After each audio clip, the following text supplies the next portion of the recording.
Assalamualaikum warahmatullahi wabarakatuh. Perkenalkan, nama saya Anugrah Vita Dewi dengan NIM F521-23040 dari program studi S1 Sistem Informasi kelas A.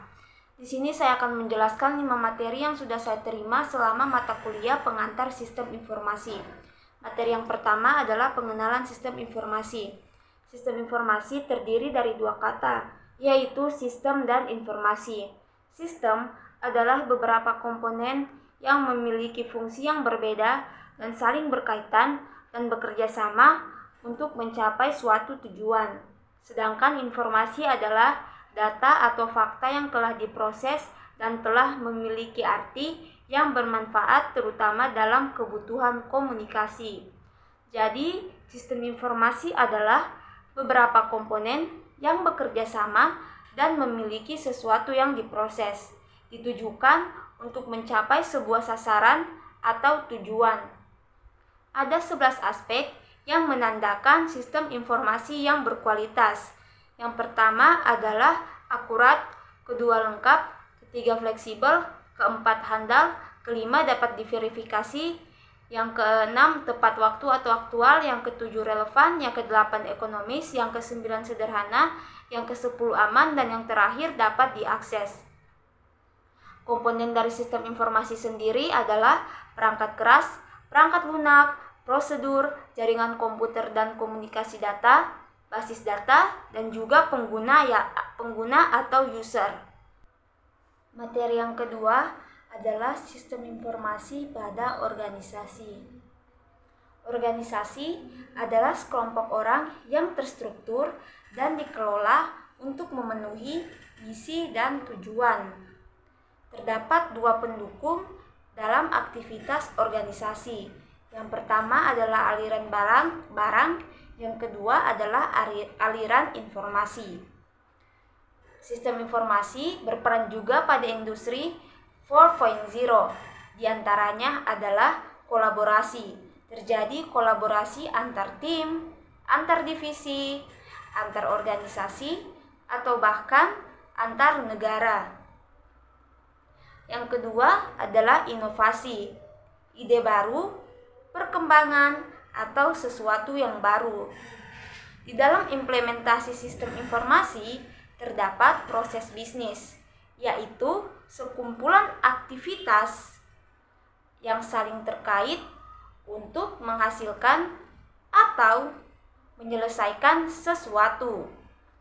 Di dalam proses bisnis terdapat 4 komponen utama, yaitu plan, perencanaan, do, pelaksanaan, check, monitoring, dan evaluasi, dan yang terakhir adalah H atau tindak lanjut. Dan keempatnya biasa disingkat PDCA. Di dalamnya juga terdapat manajemen perubahan atau manajemen of change. Materi yang ketiga adalah software. Software adalah istilah khusus untuk data yang diformat dan disimpan secara digital, termasuk program komputer, dokumentasinya, dan berbagai informasi yang bisa dibaca dan ditulis oleh komputer. Terdapat beberapa posisi dalam software. Yang pertama adalah pemakai, yang kedua adalah application level software atau fungsional untuk bidang tertentu.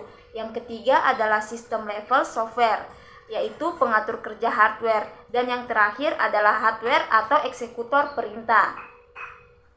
Komponen dari software adalah software system, sistem operasi, drivers, dan utilities software. Terdapat beberapa jenis dari software. Yang pertama adalah aplikasi produktivitas, yang kedua adalah tool pengembang aplikasi, yang ketiga adalah aplikasi game, dan yang terakhir adalah aplikasi jaringan internet dan aplikasi multimedia. Materi yang keempat yaitu pengantar basis data atau database. Nah, apa sih basis data itu? Menurut para ahli seperti Chow, basis data adalah sekumpulan informasi bermanfaat yang diorganisasikan ke dalam tata cara yang khusus. Menurut Febri dan Schwab, basis data adalah sistem berkas terpadu yang dirancang terutama untuk meminimalkan pengulangan data. Menurut Date, basis data dapat dianggap tempat untuk sekumpulan berkas data terkomputerisasi dengan tujuan utama memelihara informasi dan membuat informasi tersebut tersedia saat dibutuhkan. Para pengguna basis data bisa melakukan berbagai operasi yang menambahkan, mengosongkan, menyisipkan, mengambil, mengubah atau menghapus, dan menyajikan. Database lanjutan yaitu terdiri dari data mining atau menggali informasi lebih jauh dari data yang tersedia. Yang kedua adalah warehouse, yaitu kumpulan dari berbagai data, berbagai bentuk, dan berbagai keperluan. Yang terakhir ada distribute database system, yaitu bagaimana cara supaya database dapat dijalankan pada daerah yang luas. Peran basis data yaitu sebagai sistem informasi, sistem pendukung, dan pengambil keputusan, peningkatan kinerja perusahaan atau instansi, dan peningkatan daya saing perusahaan. Gambaran basis data dan penerapannya, misalkan dalam online bookstore, saat ini sudah ada seperti Amazon, yaitu pelayanan penjualan internet, Gramedia online, dan lain-lain. Sistem basis data terdistribusi adalah suatu sistem basis data yang memungkinkan seseorang pengguna mengakses data yang ada pada server mana saja tanpa perlu mengetahui server tempat data tersebut berada.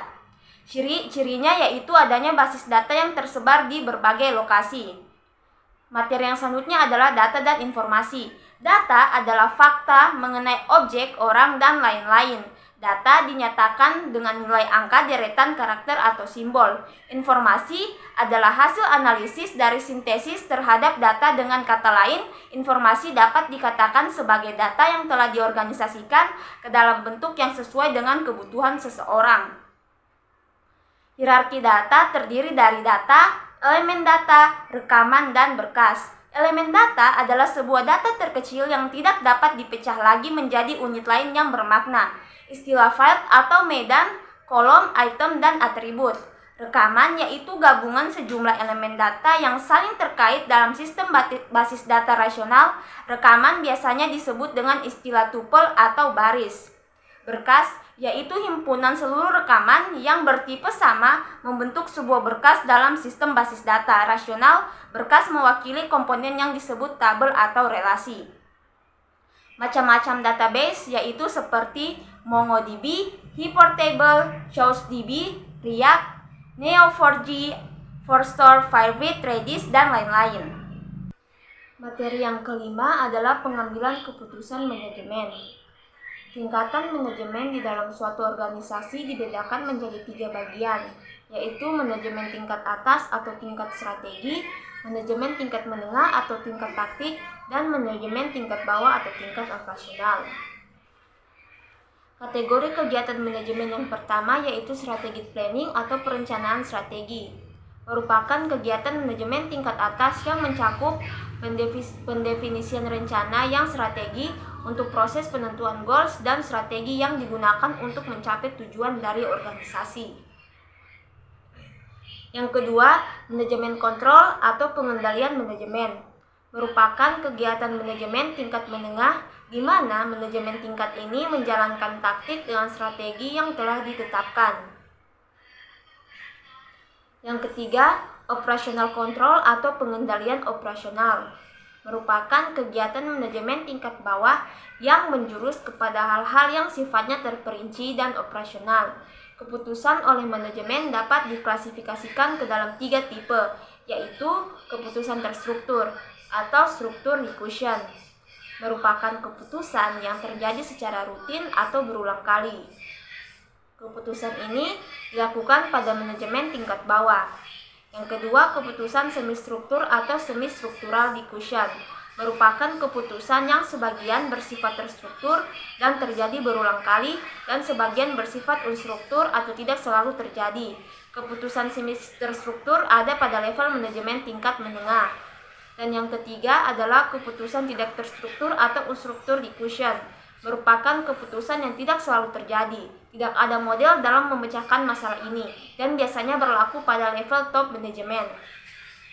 Pada tingkat level manajemen di suatu organisasi, Tentu saja ada seorang pemimpin. Pemimpin tersebut adalah seorang manajer yang memiliki tugas dan tanggung jawab. Menurut Mainberg, manajer sebenarnya memiliki 10 peranan dasar yang digolongkan menjadi 3 kategori dasar, yaitu interpersonal rules, information rules, dan diffusion rules. Peran manajemen berdasarkan kebutuhan informasi dan tanggung jawab pengambilan keputusan terdiri dari 3 bagian. Yang pertama, top manajemen memiliki peran membuat keputusan strategi, membuat formulasi kebijakan pemerintah strategi, dan sasaran dalam jangka panjang. Yang kedua, middle management berperan untuk membuat keputusan operasional, membuat formulasi rencana operasional, dan sasaran untuk mengimplementasikan strategi. Yang ketiga, first level management berperan untuk membuat keputusan jangka pendek, melakukan operasional bisnis sehari-hari, serta melakukan implementasi rencana dan sasaran operasional. Dalam tahap pengambilan keputusan terbagi menjadi 4 tahap, yaitu tahap intelligence, tahap design, tahap choice, dan tahap implementation. Baiklah, itulah kelima materi yang telah saya dapatkan selama mata kuliah pengantar sistem informasi. Saya harap video ini membantu teman-teman untuk mengetahui materi yang ada di dalam mata kuliah pengantar sistem informasi. Akhir kata, wassalamualaikum warahmatullahi wabarakatuh.